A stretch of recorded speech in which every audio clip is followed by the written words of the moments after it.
How a robber with an IQ of 180 pulled off a bank heist, but the robbers didn't take any money. Instead, they made the hostages take off all their clothes for sex. Still, they didn't hurt a single person. When the police finally stormed the place, they discovered there were no actual robbers inside. Even the guns they found were just toys. No money was missing from the vault, and no hostages were harmed. It was like the robbery never happened at all. But in reality, the robbers walked away with a staggering $5 billion.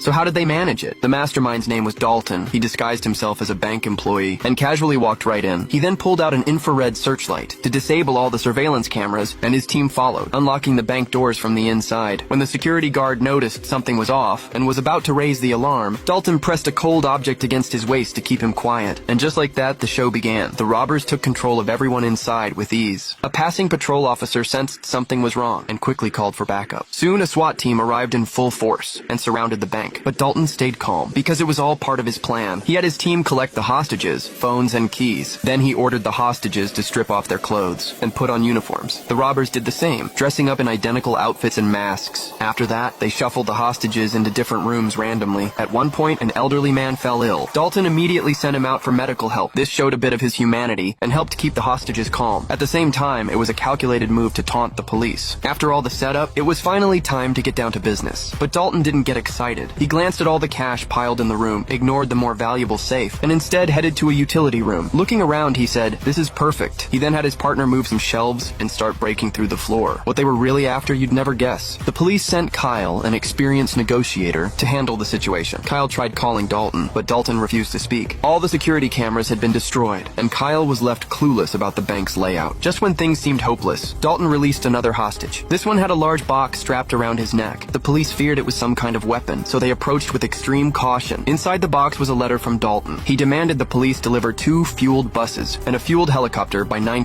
p.m. If they failed, every hour after the deadline, they would kill a hostage. Then the robbers sent a long list of even more terrifying demands.